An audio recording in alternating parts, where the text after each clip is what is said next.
Okay, hey everybody, this is so exciting. You are at the Wisdom to Wealth virtual meetup, the WOW. So this is for mature women who are exploring or living van life, full or part-time. And if you're watching the replay on YouTube, thank you very much. And you'd like to join us live, which is a blast. You'll find the link right below this video. So let me just do that. Very good.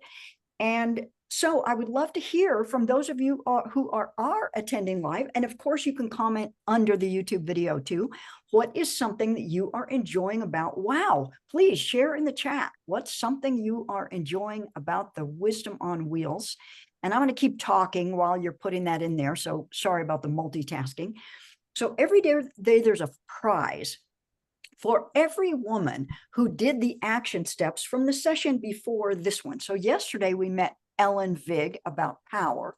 And so what you do to win a prize is, first of all, you got to be in the Facebook group. So the Facebook group, whoops, I just did a typo in the chat, sorry. Facebook group is here. I'm putting the link in the chat. If you haven't joined it, I encourage you to join it. And so what you have to do to win a prize today is you had to comment under Ellen's photo, acknowledge her, something you learned from her or appreciated about her, and then create community. And anywhere in the Facebook group, reply or comment under two other women's comments, anywhere, just to create community. And so we're on the honor system. You claim your prize by clicking on the link in the reminder email that comes out 30 minutes before. And the prize for today is everybody who clicked the link today gets invited to the Winner's Circle post-WOW celebration. So this is going to happen sometime in June. And tomorrow, well, I'm not going to tell you what the prize is tomorrow. So let's see what people are appreciating about Wisdom on Wheels. Judy, learning from how to pee and how to power up. Love it. Yes. Kimberly, love all the women and their experience and the info. Well done typing that on a phone, Kimberly. Hope says so much information and confirmation that these wild solo travel ideas are actually achievable. Meeting so many great ladies. I agree. Lynette says meeting all the ladies where they are from. Everyone has different experiences and our different levels of van life. Barb says learning so very much from everyone. The choices out there are vast. Where did that go? I'm getting able to narrow all of this information down for myself. That's excellent. Karen says, there is an ex-roommate who is an ex-trucker, and I spent about 2 hours talking about power, and it was fun. Did you meet that person here? And Debbie says, first timer looking for all your sageness. Way to go. Okay, so now I'm going to ask you to pop in the chat. What's something you have appreciated about interacting on the Facebook group? I want to hear that. Now, while you're doing that, I'm going to make an announcement. I forgot to announce this yesterday. Ellen Vig has agreed to do a bonus session for all of the women who have invested in the inner circle. So if you're not a member of the inner circle, you get all kinds of bonuses when you're in the inner circle, including a one-on-one with me. So if you're not in it and you want to check it out, I'm going to put the link here so you can go and check out the inner circle. And Hope says how much we are the same, though we are in different places. And Kimberly says learning about others' experiences, not alone here. There are tons of us. Love that. And Nancy says, I love meeting everyone and making new friends and learning new things about travel and van life every day. So I'm having a blast meeting you all and reconnecting with the speakers. And I'll tell you, the 15 minutes that we've been spending before this, those people who are hopping on with me at a quarter till, it's so much fun. I'm just loving getting to meet you all and figure out these things that we have in common. So every speaker in WOW is a woman that I have met somewhere on the road. Generally, there's one speaker who I haven't actually met in person, but I've met her online. And so I met Silvianne, I got him that, at the, and Silvianne, I need to ask you to unmute. I muted everybody and you got muted too. I met her at the women's Rubber Tramp Rendezvous in Quartzite this January. I drove over there. I wanted to attend this event. It was fabulous and hellacious and intriguing and awful. And I mean, it was like incredible bag of everything. And I met Silvianne because she was doing, there was a couple of days when people did van tours, and one day they were doing small van tours. And I was intrigued by her van, but more I was caught up in the feeling that this is a kindred spirit. This is a woman that I want to get to know more. And so I had to actually watch the video that I had taken of you, Silvianne, to like, what did she say her website was, or where can I find her online? And that's how I found you. And then we took a walk one day where she needed to go to her van to get something or fix something or feed the cat or something or other. And so we walked together, and that was really wonderful because we got to spend like a half hour together, you know, just chatting. And so so that's how I met Silvianne. And then I have to tell you something. I saw you hanging out with the women who were like the original founders, like who were the beginning of the RTR. And I thought, Silvianne has been doing this for a while. She knows what she's doing. I want to get to know her more. So Silvianne, I'm going to read your bio, or part of your bio, so you just know a little bit more what she says. So Silvianne said, I have come to act as a cosmic change agent at this unprecedented time of planetary transition. She says, when I discovered the shamanic astrology paradigm in 2003, I knew I had found my tribe, and within a few months was dedicated to making this my life's work. Silvianne shares her gifts as an intuitive tarot reader, a shamanic priestess, and a shamanic astrologer.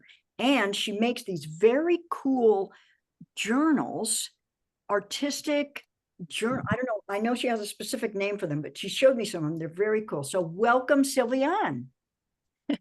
Thank you, Natalie. Thanks for this opportunity. And I so appreciate your energy. And I appreciate anybody in this world who's creating community, because I think it's just so important right now. One of the things I've loved about my astrological studies is understanding these larger cycles that affirm what we all feel in our hearts, that these are not normal times.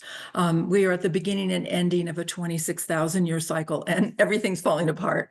And I'm here to tell you, it just is going to keep falling apart. And I don't say that out of fear, but just out of, I think that it's all in the service of something better. And, most of us at this age may not live to see that, but we're certainly, I believe, we as souls, we showed up at this transition time, and we showed up to support each other and be together. So it's really great to see all of you in this community. And I belong to many communities. Right now, I'm staying in the house of a friend that I had never met in person, but I've been in a women's circle with her since January, and I happened to be traveling through and was kind of having a hard time earlier this week when we were all meeting. To tell you the truth, I was having one of those meltdown weeks. And she said, well, if you have an extra day, why don't you come up and see us? And I'm in this beautiful, beautiful place in northern New Mexico. And the land, she's got 2 donkeys, a cow, a bull, 4 cats, 2 dogs. And, if I weren't living on the road, I would never have been able to make this connection with her in person and be in this beautiful place. So to me, that's one of the great gifts, I just want to add one more thing before I really give it over to you, is I have met more new friends, fabulous, interesting, kindred spirit friends since January of this year than I have in the last at least decade. I have gotten out of the house more. I have laughed more. I have made more new connections. And so I think, to me, that's one of the greatest things about this life. And I'm still in home that I'm, getting ready to leave, but it's incredible. I absolutely agree. And, there's so much I could tell. I know when even if I weren't in the, van dweller, or when you meet people and you're this age, when we were young, we used to sit up all night and tell each other our life stories. Now they could know you for the next 10 years and not know half of your life, because I feel like I've lived many incarnations in this incarnation. And so this presentation, I was really trying to think, what do I want to share? And there's so much. So I'm just going to try to give a a survey or a thumbnail of my life, because in a way my van life's been in two different parts. So I was I had a career as an admin assistant in corporate healthcare, human resources training and development. I got laid off my job and all those, eventually, and that led me to attend a spirituality-based graduate school, which changed my life. I was 42 years old. I didn't even know I was a spiritual person. And I found out that I was, and that I was an intuitive, and it led me to study the tarot. If you had told me I was going to make my living as a tarot reader, I would have just that was the farthest thing. I believed in that stuff for other people, but I was the smart intellectual one. So I moved to New Mexico, where I'd always wanted to live. I left my marriage. We left amicably. He's still a friend of mine. And I was in November 10th of 2010. I will never forget the date. I was sick, with a lung thing, and I pulled an astrology book off my shelf. Oh, I found astrology. I started studying, a kind of observational land-based astrology. And it's not like I'd never read this chapter that pertained to me, but it said about how much I like to travel. And I was like having an existential crisis. I'm like, I love to travel. I've never had any money since I moved to New Mexico. I can't go. I haven't been anywhere. And I said, I'm going to sell my house and go live in a van. And God always I got out my laptop, and it sent me to Bob Will's Cheap RV Living. He didn't even have a YouTube at that time. It was just online. I woke up in the morning and I was really scared because I knew I was going to do it.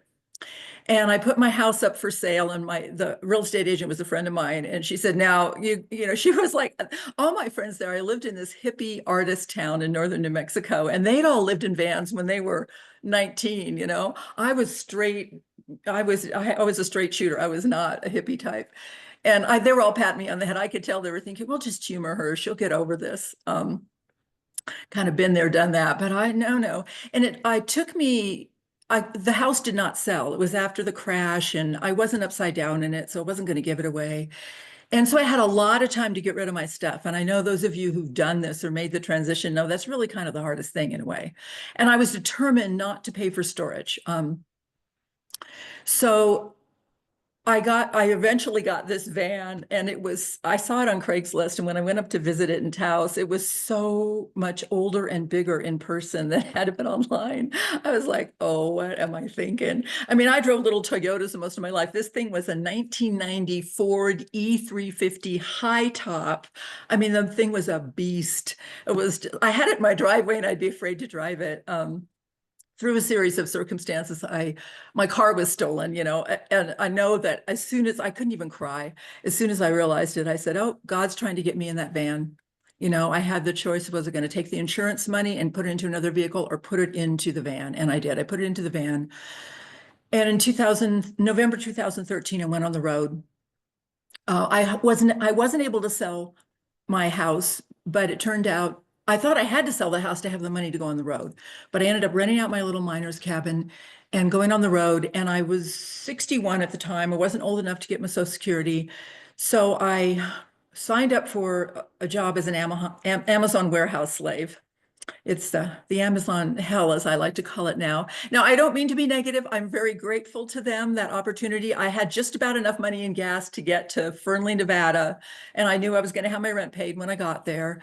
And I tend to be an overachiever, so I made the job harder than it needed to be. I will admit to that.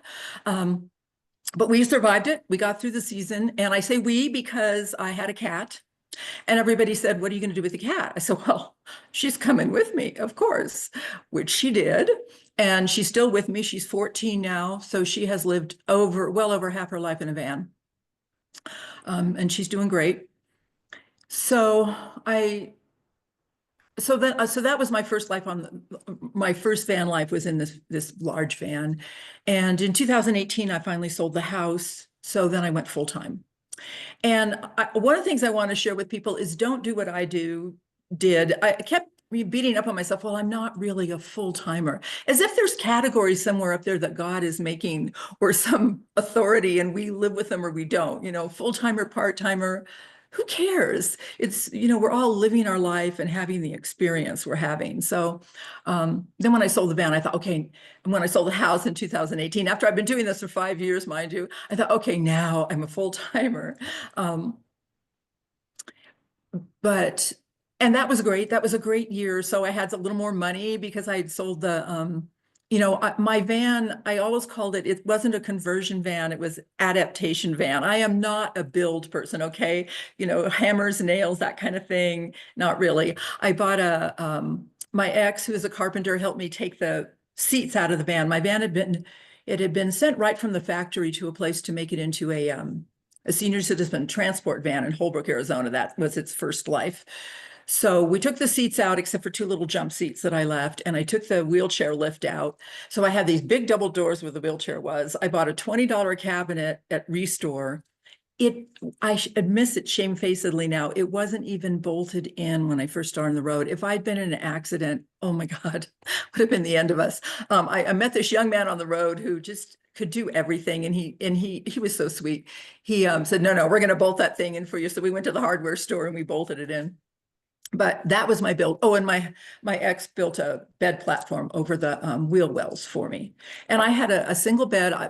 To me, I'm about space. When people saw that van from the outside, they thought, oh, you must have a loft up there. I said, no, I'm paying to move around space.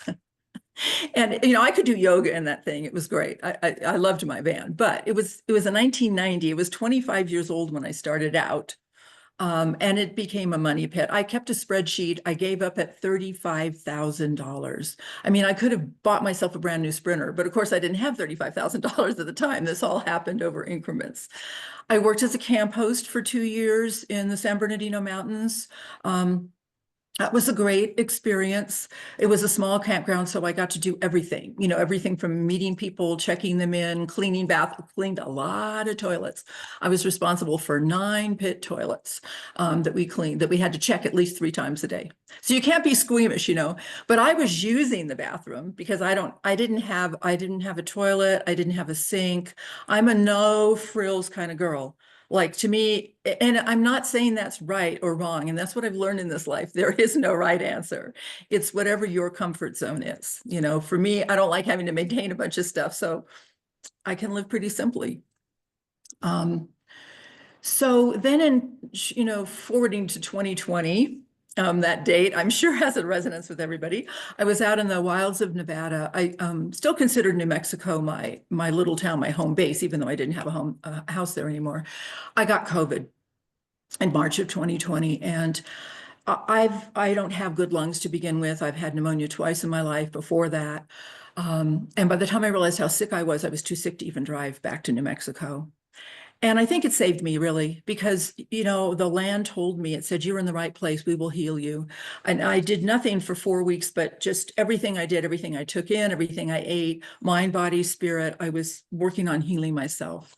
And so I did finally get back to New Mexico in April and was sick another 2 weeks. And then I was well enough to go somewhere. But as part of that healing experience and a breath work that I did, they told me I was going to North Carolina, and I couldn't even tell anybody. I thought, this is crazy. I mean, I've never even been in North Carolina. My mother was from Appalachia. But I kept getting the signs, but I didn't quite make it as far as North Carolina right off. I'd met a woman on the road, and she was buying a place in the wilds of the Ozarks in Arkansas. And, you remember what it was like in April, May of 2020. It was pretty scary to be driving around in a 30-year-old vehicle. Are there going to be gas stations? This is crazy. I've got to get off the road. So going to a place where there was land and water and it seemed like we could grow something seemed like a great idea to me. So, and about that time, I cashed out a pension that I'd forgotten I had, and I got a notice for it. So I had a little bit of money to help her buy this piece of property. And so I spent 2 years there off the road, and I thought I was done. I thought I was never going on the road again. And then after those 2 years, I got to North Carolina, where I had been living for the last 2 years, with a friend that I'd met in New Mexico years ago. So we were sharing a house. And then we found out a year ago, April, that they weren't going to renew the lease because they couldn't find, it was a young couple, they'd been able to find the property they wanted. Everything shot up so much. So then I had the decision, am I going to look for another house with my friend, or am I going to go on the road? And, because truthfully, when I first went on the road, I met a lot of women our age who were forced into it financially. I never felt that way. For me, it was my desire for freedom. This second time around, I have to admit, I don't know that I can afford to live in a house. Now, I could if I really wanted to. Let's face it, I've always made things happen, but I don't see a way right now to be able to afford to live in a house and to travel. And for me, the freedom and the travel is my priority. And I had sold the big van when I left, before I left Arkansas, and bought a little minivan. And when I was looking at a red RAV4 on a lot, but it quickly became clear I couldn't afford that. And my friend who was with me, and my neighbor, there was this white Town and Country minivan. I thought, how boring. Oh my God, it's like a soccer mom car. And I walked over to it, and the salesman opened the side door, and it was one of those stow and go. So all the seats were down, and my little van dweller brain, unbidden, said, I could live in this if I really had to. Look at all that space. So last year, and I was a little worried because the cat, she's now a little bit older than when she started, and she wasn't enjoying her little house in North Carolina and her yard and her pond and the critters. I thought, oh no, I'm going to ruin her life. I'm dragging her back in a minivan. I'm telling you, 6 hours in, she was like, oh, this again, so it's been great. It's been an adjustment to downsize. I really like the mobility. Every time I'm driving in the wind, I'm thanking God sincerely that I'm not driving that large metal wind sail that with wonky steering. The biggest adjustment is I can't cook indoors in the minivan like I did in the big van, and I am a cook. I put together some photos, so I'll show them to you later, and you'll see what I did. I dedicated a lot of space to food prep in a minivan. I have to tell you, I realized that, which is another thing I love about this life. You meet people in their vehicles, and you see what people really value, not what they say they value or what they think they value, but what they really value by what you dedicate space to when you don't have very much of it. And for me, it's unfortunately clothes, books, and food.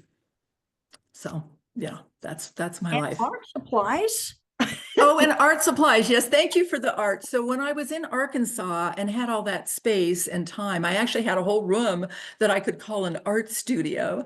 And I started making junk journals. That's what you call them. You can look online, anything any of us do now, right? There's a million people on Facebook. I mean, just like it seems sometimes like every other traveler has a YouTube channel, every other junk journal has a YouTube channel. So if you want to learn, but for me, it's a way to process my life, because I think one of the things that as an astrologer, I tell you, I have a lot of Aries in my chart. I have an Aries moon. So I'm always, I always want the mission. I always want to be going, and it's hard for me to sit still. And at this age, I just turned 70 last month. I think it's time to start processing my life. And so making the junk journals, it was the process of making them, but they aren't all pretty. You make them out of junk. So they're not too precious to write in. And it helped me, like I'd see a bug in the yard and that I'd never seen before in Arkansas, and I'd look it up and I'd write about it in the journal or make a picture. And so it's really this, I wish I'd been doing this my whole life. I wish I had these documents to look back on from when I was 20 or 30 or 40. So yes, that was a big decision, because my bedroom in North Carolina, half of it was an art studio. And I couldn't take all that with me in a freaking minivan. So I have a box that I brought some supplies and a little, I learned this on a YouTube video. Women have makeup cases, not me, but like a little zipper thing with 3 compartments. You wouldn't believe how many art supplies you could fit in that thing. And I got it out in January when I was in Quartzite, parked, came for the RTR and the women's RTR and stayed. And I've only done it one day since I've been on the road in October. And that's what I'm longing for right now. That's my debate and my trade-off right now.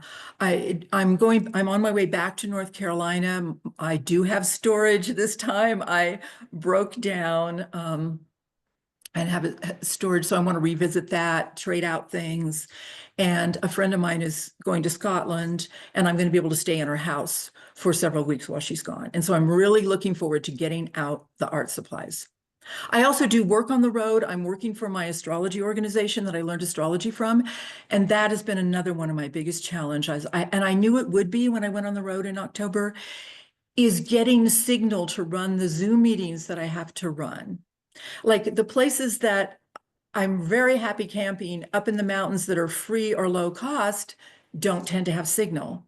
And it's one thing if you're just trying to arrange readings with people or whatever, which I've always done in my van life. But if you have a particular Zoom meeting that you're running live for your teacher with people from all over the world, you can't leave it a chance of, whether the hotspot on my phone and Verizon is going to work. So I'm still working out that complication, which is why I'm here. So I have to thank you, Natalie, because my plan was I was supposed to be at the Texas Welcome Travel Center in Amarillo. It's a great place to overnight for free. I love this place. It's a huge, modern, clean travel center. It's closed at night, but the bathrooms are open. They're the cleanest bathrooms I've ever been in my life. It's well lit. There's lots of other people parked there. It's perfectly, they have RV spaces. They expect you to be doing it. But I wasn't sure I could get signal. So when my friend offered me this, I said, can I stay an extra day so I can I can do my meeting from there? So that's why I've Great. had this beautiful extra day to be here. So That is so great. Well, let's let people, I mean, this has been I am so grateful for you for sharing your journey, because it's just really fascinating to hear the different journey that every woman that we've had on here has taken. So why don't you pop in the chat? What is just one thing that stands out to you from something that Silvianne has shared? Just one thing, because I know there's dozens of things that we could all share. So, and let me ask you, so you've been full-time in this town and country for just since last September. Just since last September. Yeah. Yes.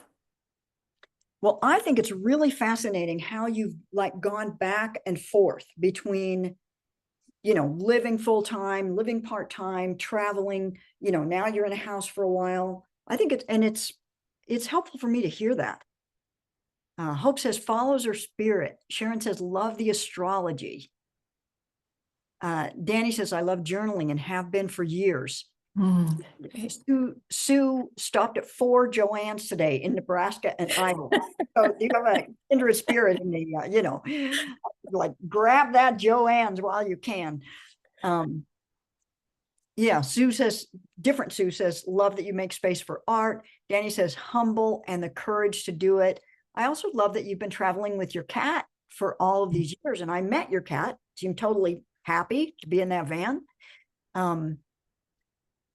Yeah, Karen says part-time with a cat who's coming on the road again. Melanie says the amount of money that you spent on your rig scares me. I have a 1994 Ford E50, but I love the space. So, I mean, vehicles are like houses. They're going to, they're an engine, they're a motor, they're going to break down. There's going to be expenses. So I have an account. I put money in it every month in my car account. And just a little note of encouragement for that person. The 90 that I had, they had a major body change in 92. So my van was like the 80s vans. Your van is like the 2000 van. So you probably, I know it's better built and not near as old, if that makes sense, because they're fleet vans. They don't change them every year. They change them in, yeah. Right. Yeah. And Sue Gentry just spent over a month and a half at a friend's house. Called her dining room her art studio. Glad she's not the only one. Tina tried junk journaling. Hers are ugly. And I'm going to be right back. I see the dog wants in now. Sure. And Mystic Journey says journaling possibilities are endless. Yeah. Peggy says similarities found in others. I do journaling also and plan my van to be an art studio on the road. I have a lot of art stuff. I've been paring it down, but I definitely want to take a considerable amount of that. And Melanie says, mine is a shuttle bus body on a Ford chassis. Oh, and Mystic Journey says, which signs do best as travelers? That's an interesting question for you, Silvianne. Well, as an astrologer, I have to say, first of all, we are more than just our sun signs. We are way more than our sun signs. And kind of astrology I study, one of the brilliant things I think my teacher did is he de-emphasized the sun sign astrology and puts relatively more importance on like Venus for a woman.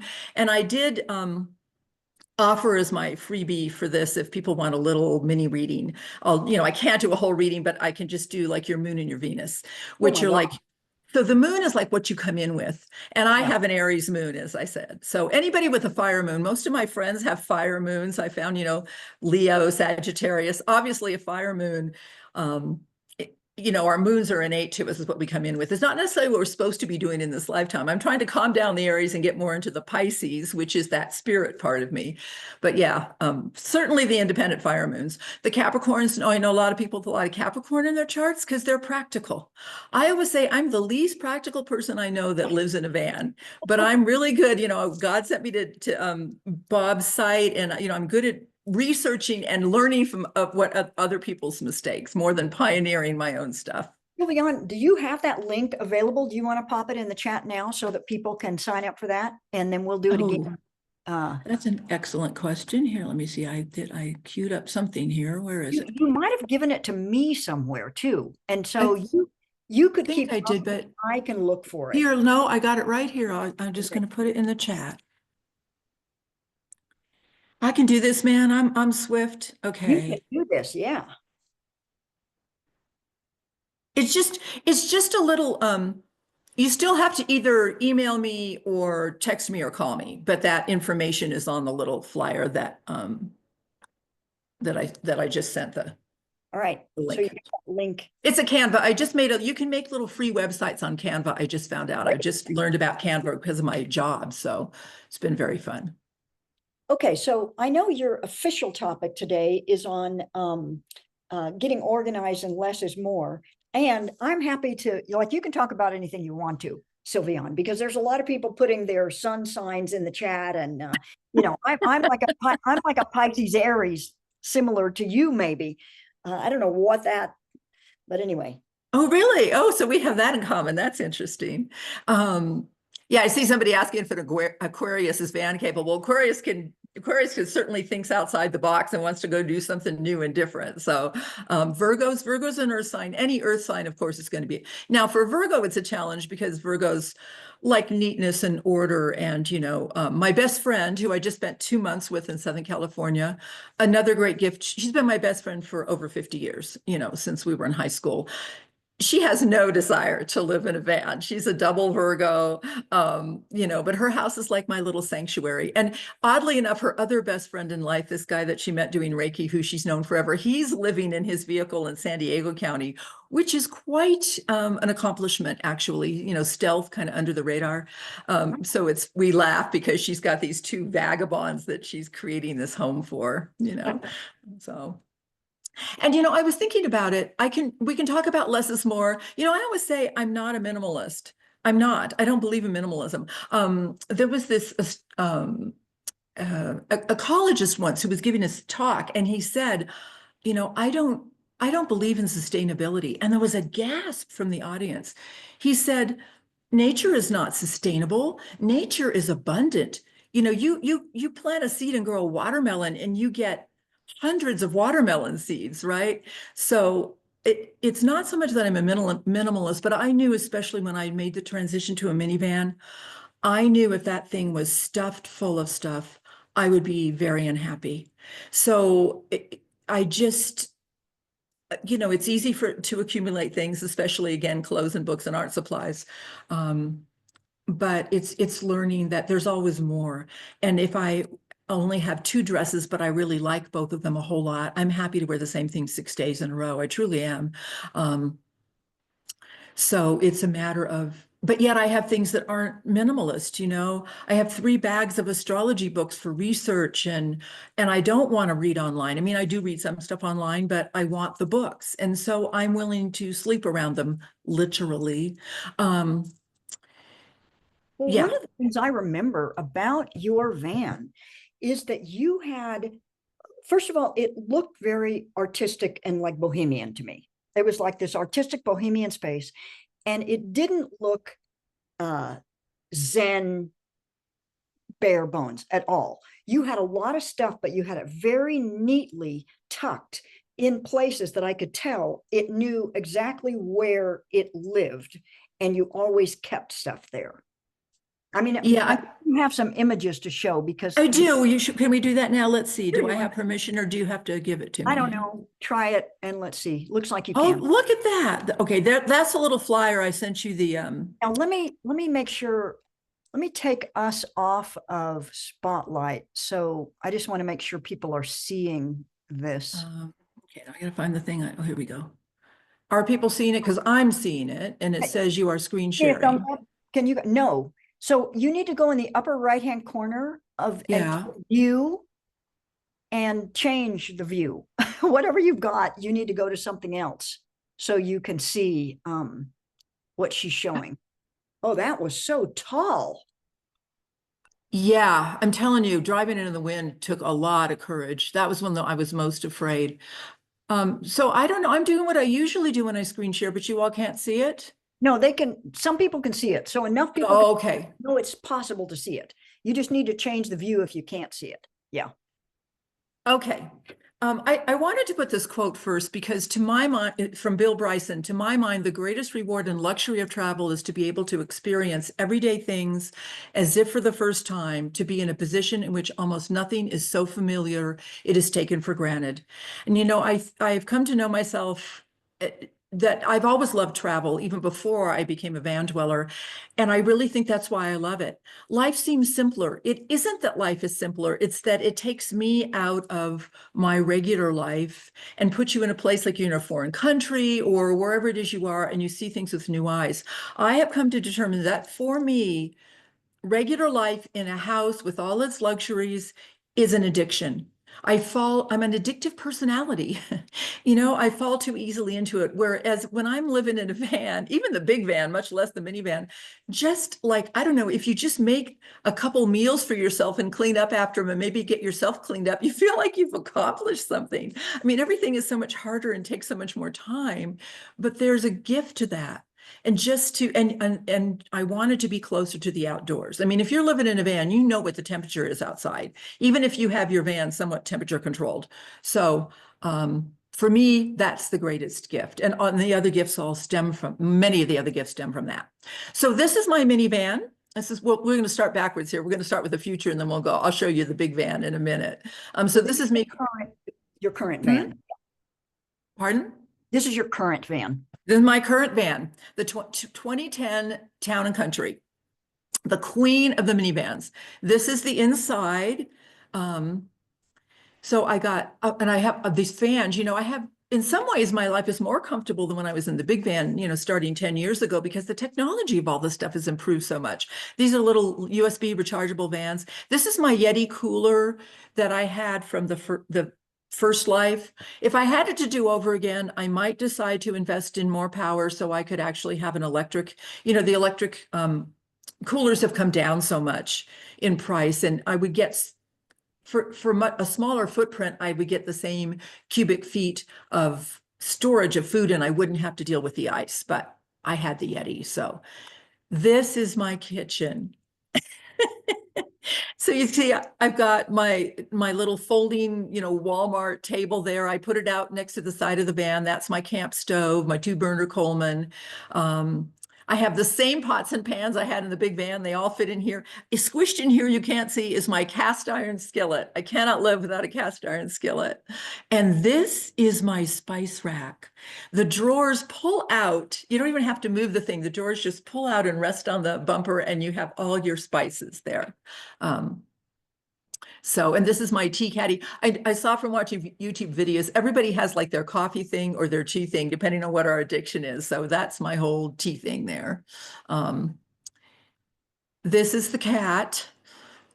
Not quite sure if she's deciding if she likes this minivan or not. What's her Unfortunately, name? my whole, What's her name? Layla. It's Layla. Layla. This is obviously my whole front seat. I will say my life would be so much better. I've seen so many minivan dwellers that the extra water is stored here. But of course, I have to have a litter box for her. And this is her crate with all her food and medicines and accoutrements, and then her nice little cushy bed. And this is a collapsible crate that's in two pieces. So if there was ever an emergency and I needed to crate her, the crate's a little small for her, but she would fit in it. In the big van, I had a big crate that she fit in really well. And it was her bed, she used it. It was her little clubhouse, but there was no way there was space in a minivan for that thing. So this is the Queen Maria Esmeralda. That is my original van. June 7th, 2012 is when I bought her in Taos, New Mexico. She was a monster. This was the inside of the big van.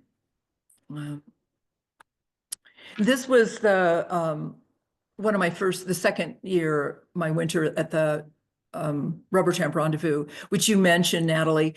I actually, I told you I decided in November 10th of 2010, I was going to sell my house and go live in a van. In January of 2011, Bob did the first Rubber Tramp Rendezvous in Quartzite. I sold some of my Southwestern jewelry so I'd have enough money in the winter in gas to drive out in my little Saturn wagon, which was the car I owned at the time. And I'd never dry camped before. I mean, I'd gone car camping, and I stayed like, I think 5 days, and there was 40 of us. And in 2019, there were 8,000 to 10,000. So I was, yes, you were very right. I was there at the beginning, but these are some of my friends. This is Ted. I just saw Ted again. I just saw him this winter in Yuma. Atlee, I still keep in touch with. She lives up in Canada. So, when I first was going to go on the road, I kept seeing myself with people, and I would tell myself, Silvianne, get a grip. You're this aging woman. You're going out on the road all by yourself in a van. You're going to be all alone. You're not going to know anybody. And that has so not been true. It's like the friendships you form. There's something about the bonding when you're all sharing this experience on the road.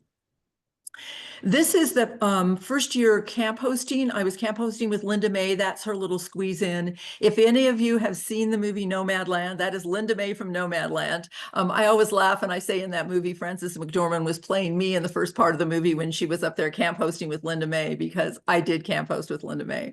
They let us, we asked if we could share, because you only got one host site. We asked if we could share the job. They said, sure, if you can fit both vehicles in the site. So that's what we did.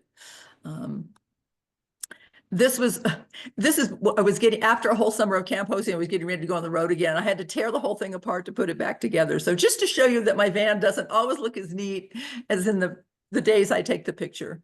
This was the day, you can see the date 2017. I'd been on the road for 4 years, but this is the first time I actually, by myself, not anybody else giving me any information or following somebody else, I boondoggled my own place in the forest. I was so proud of myself because, I would get a little nervous about that, like, okay, I don't know where I'm going and I'm driving this beast. I was so afraid of, oh my God, what if it breaks down? I'm here to tell you, I only got one flat tire in all in the 7 years in that van, and it was in my friend's driveway in New Mexico. So I was lucky. And there is the flat tire. At one point I had a new engine put in, everything was great. And then the alternator went, so I took it back to the mechanic and they put the new alternator in, put it in their side lot, and it caught on fire. My van caught on fire. But they got it out. The smoke damage didn't ruin everything in my van. So just to say, that was always my biggest fear when I thought of going on the road. Oh my God, what if I break down? I have AAA. I know some people they do better things than AAA because they say AAA won't come and get them in the boonies. But so far, AAA has been my friend. And I always think, you know what? It'll work out. And it always has. So, this is more Layla. When I sold the house, I paid my ex to build me these beautiful custom cabinets that fit in all the little spaces in the van. And I painted them, I stained them red. So This is Palm Canyon between Quartzite and Yuma. Beautiful place. If you ever get a chance to go there, you can hike up in here and actually see palm trees in their natural habitat. This is Salinas Pueblo Missions National Park in Mountaineer, New Mexico. I put this in because I had lived in New Mexico for 10 years at this point, 15 years. And it was only a few miles down the road, and I'd never been to see it. It had to take until I was living as a van dweller. That's why I say regular life for me is an addiction. I just get caught up in the whole going to work, paying the bills, doing whatever. And, this is my going away party in my little town in Madrid, New Mexico, on 2018 when I was going back on the road again. And I just loved having a party. I was this parking lot that a friend of mine owned. So she let me camp there and had the outdoor party. I loved it. This is an actual non-doctored shot. This was dawn at winter solstice sunrise. After I'd had the van, after I'd put the new engine and the new transmission in it, I walked up the hill that morning and took and sent it to the mechanic. He loved it. He was so happy. This is a stone circle at Faywood Hot Springs in southern New Mexico. Beautiful hot springs if you're ever in that area. Beautiful, wonderful water, a lot of lithium. You can camp there for like $20, $25 a night, and that includes all the soaking you want to do. It's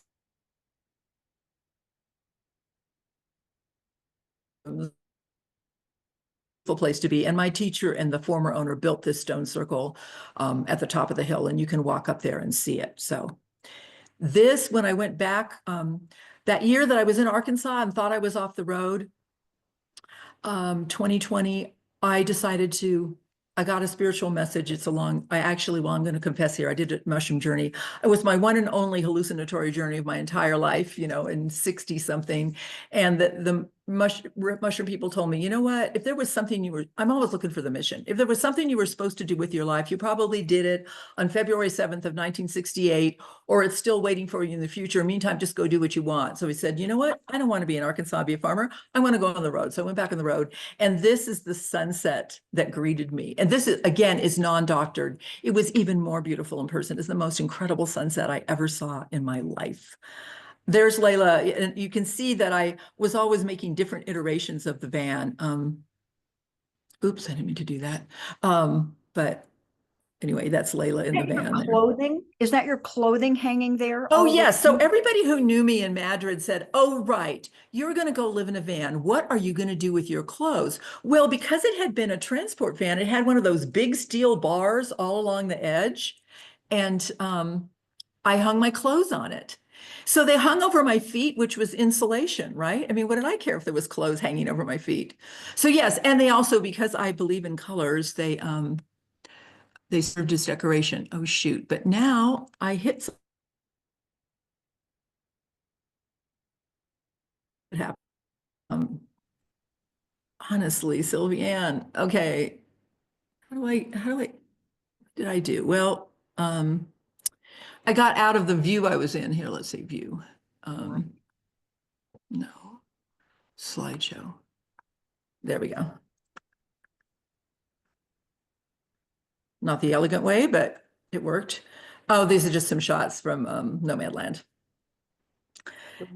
These are friends of mine in Algodones. When I'm in Quartzite, Yuma, I have a dentist in Algodones, and I spent a part of my childhood in Mexico. So when I crossed the border into Mexico, even though Algodones is definitely Mexico light, I'm just so happy. Oh, and I was stuck in the van. It was really windy for about 3 days.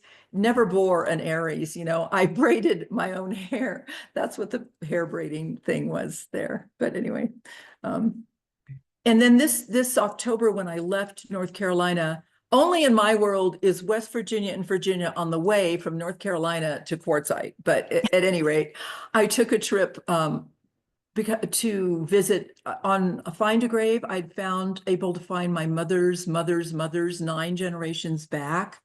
And so I was going to try to find those graves, the ones I had located. Beautiful, beautiful West Virginia there. This is my storage.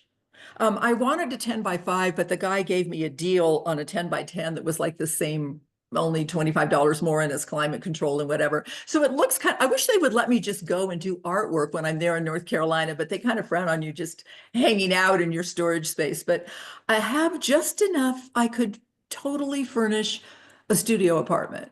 But truthfully, it's really about the 13 boxes of books and the family papers and pictures. The rest of it's all just getting a free ride. I could part with the clothes and the yoga mat and the furniture in a heartbeat. So I do debate. I'm going back there now. As I said, I'm on my way. Am I going to keep paying storage? I can't tell you how many women I knew on the road that paid storage for 10, 15 years, and then they just went and dumped it all. And so they had paid all that money for 10 years for things that, they've never used. This is an altar I had in the first van. And when I first went out on the road, I had to set up the altar. I couldn't leave it while I was driving, of course, and I never did it. And then one day I just said, you know what? And I pretty much would set up that altar every night, no matter where I parked. Maybe not if I was in a Love's truck stop for a night or something, but if I was camped or whatever. And then this is my current van. I bought these crazy pink lights in Quartzite. I thought they were going to be this little fairy pink, and I turned them on the first night and I just laughed for 5 minutes because it's like neon pink. But you know what? If I'm in a bad mood or something, I just plug those lights in and I'm just like happy. It's total mood. And then this is, Bob Wells' famous quote. He loves this quote, but a ship is safe in harbor, but that's not what ships are built for. So, yeah. Oh, this is so great. Okay, so let's share in the chat, like, what is something that stands out that you really admire Silvianne for? What's something that you're impressed by, you're maybe intrigued about, you're encouraged by?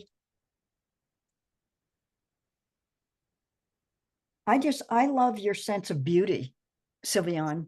And I noticed that about you in the clothes that you were wearing. You had these cool kind of like harem pants and layered different things that like wasn't an outfit that went together, but you were putting together these cool colors and fabrics.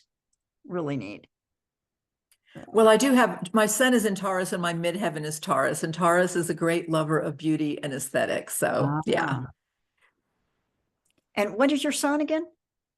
My sun sign is Taurus. Sun sign is Taurus. Okay. But it's the only earth in my chart. Honestly, the only earth in my chart. I thank God for it every day. If my mother hadn't held out that one last day, she was a C-section. She was very ill with me. I would have been Aries, moon, Mercury, and sun, and no earth, and I would have been unlivable. So God has it. God has its plan. Yes. Right. So there's some great acknowledgments of you there. This is wonderful. She goes with the wind, Lynette says. Love the bohemian look, me too. Style and humor. And so, Silvianne, do you have more things that you want to share with us? Or shall I open it for questions? I really want to, I get turned on, as you can tell, with an audience and with sharing. And I have been going through some difficult times over the last couple of months. And I want to be honest about that, because I think, what am I, crazy? I'm 70 years old. I don't have enough money to live in a house. What's wrong with me? Where did I go wrong? And really dealing with those voices of self-judgment. I had the revelation back in the fall, when I was planning all this and first going on the road again. I realized that the suffering I was facing was mainly the judgment, like feeling guilty that this was it, because being in the van, I'm actually happy with. Yes, there's, like I said, the big challenges for me right now are the signal, the cooking outdoors, and having actually the space and the time to do the artwork. But I feel confident that I will work all those out. But for me, that safety issue, so many women from the very beginning, and at the Women's RTR, when we first organized that, they say, aren't you afraid? I was never afraid of the things that many women are afraid of. I wasn't afraid to be alone. I wasn't afraid. But I've come to have a different appreciation of that. I always used to kind of be judgmental of people who say, have safe journeys. I never tell somebody be safe. I say, have happy journeys, have an adventure. But I think safety is important, but I think it's a deeper level. None of us are safe. We're not safe. We're not going to get out of it alive. We're living in a world that's completely falling apart, right? And I think on that deeper spiritual sense, safety is essential, but it comes from the inside. You know, we're never going to, you can't control life enough. I've been a control freak my whole life. I was the oldest child in an alcoholic family. Okay. I'm a control freak. People think I'm so brave. They say, oh, you're so brave. You know, you moved to New Mexico. You didn't know anybody. You went and lived in a van. But truthfully, I'm always going, what's plan B? What's plan C? What's plan D? You know, I'm a worrier. None of the things I worry about are the ones that happen. It's all the ones I didn't worry about. But I think for me, it's going, why don't I feel safe? Like, because underneath, I believe we are all safe. You know, we are all protected and held by God. And the worst that can happen to us is that we die, which happens anyway. And then I believe we go on to something probably better. You know, this is an experiment that we're doing here. So I want to acknowledge that we do need to feel safe, and that the thing that keeps me the safest on the road is my intuition. And we all have it. And like I said, for most of my life, I didn't even think I was an intuitive person, but I was. And it strengthens by practicing it. And but we all have it. It isn't a special talent, especially as women. And to listen to your gut. If something tells you you don't feel right about it, then leave. And don't let your own stupid voice, it's always my voices that have got me in trouble. I got mugged once, and it was because I had this hit. And then I immediately said, oh, no, no, no, no. And then he was like, no, that was right. So you feel like a fool. So you drive off of someplace and you're not going to know. But just trust that. And the more you trust it and follow it, the stronger it becomes. Yeah.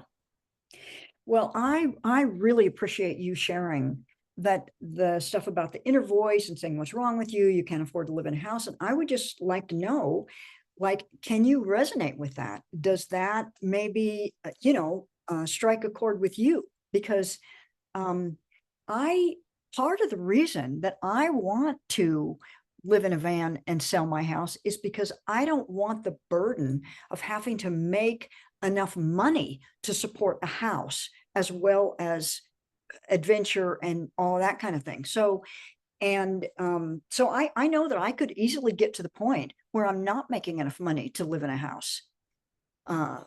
So I like that I'm wanting to take off before I have to, and I have no other choice. Yeah, I think that's smart. And I mean, I'm 70. And, my body's, I feel like I turned 70 and stuff starts falling apart. And then you do feel a little more insecure on the road. But the truth is, I just spent 2 months with my best friend. I'm 2 nights here in this beautiful place. I have another friend in New Mexico I just spent a week with. And again, getting over the guilt of that, because I don't like being dependent on people. I don't like being a burden. But one of my friends said to me last week, I think you underestimate the gift that you bring. And I think that's true. It's a basic self-love that I've struggled with my whole life. And I think most of us do as women, and certain women of certain age in this, that to say, why are we all paying all these money for these houses that are basically warehousing our stuff? What's wrong with me sharing my gifts and the gift that I bring of my sense of adventure? And, I do readings for people and they're sharing their house with me.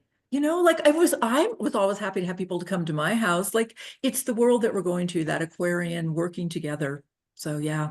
Yeah, definitely. Well, what questions do you have that you would like Silvianne to ask? And so let's see. Lynette just said, Natalie, I agree about the burdens with owning a home. My home is paid off, but I hate the upkeep. It needs to be painted, and now I have to pay someone to mow the lawn. Hopefully my son can buy it next year. My home is paid too, but I live in a mobile home park. So I pay pad rental. So I'm paying like I think it's $640 a month now for pad rental. And, if you think about that, that's like $7,000 a year that is not going into any equity or anything. So I'm happy to not be paying this. Yeah. So, so let's see if anybody has any questions, either pop it in the chat or you can unmute yourself. I just wrote down a couple of quotes, things that you said that really stood out to me. Silvianne, you said, I'm not a minimalist. I don't believe in minimalism. I love that. And then you said, I think there was a little bit more to this, but I wrote down, regular life in a house is an addiction. I know that it is for me. As soon as I got home from my 6 weeks to Florida and back, I felt like I was like magnetically drawn to that effing couch instead of, being up and out in nature. And of course, home is totally climate controlled. I've got the air conditioner on, I've got the heater on, oh, don't let me be uncomfortable. I don't want to put on a hat. Or whereas out in nature, I'm just layering up. I'm perfectly fine in 50 degrees, 40 degrees, whatever. I'm fine. But at home, I wouldn't do that. So there's something about the comfort, like the rules, the internal rules I have in my head about what I need to be comfortable, and I don't need it. Yeah. Yeah, I mean, we've been so domesticated, so over domesticated. We are not any different than, any animal. We say wild animal, but wild, it's not, that's almost like a pejorative. We're just, I think, it's important to, it's life affirming, it's healing to be more in touch with our animal nature. We're mammals, and if you think of the most wonderful experiences you had in your life, no, for me, a lot of them were outdoors, an incredible experience I had at the Grand Canyon, or they maybe weren't the most physically comfortable things, but I was alive and in my body, and body, mind, spirit working together. So yeah. When I was I lived in Venezuela for a couple of years. I taught school there. That was my first teaching job. And one of my boyfriends came and visited me for a couple of weeks over Christmas, the first year. And we hired a boat and went out on a little island, and we brought hammocks to sleep in and everything. And it was the wind, there was no wind that night, which is really unusual. Usually there's an ocean breeze, there was no wind. And so all of the insects came out. There were these little biting flies, there were mosquitoes, and all we had was a cloth hammock. Both of us had our own, and a sheet that was over us. So we were being bit by bugs all night long. And for me, it was kind of fabulous, because I knew this is really going to be memorable. This is hard. Of course, I don't like getting bit all over the place, but it's like, I'm never going to forget this trip. My boyfriend was complaining about it all night long. He was such a complainer.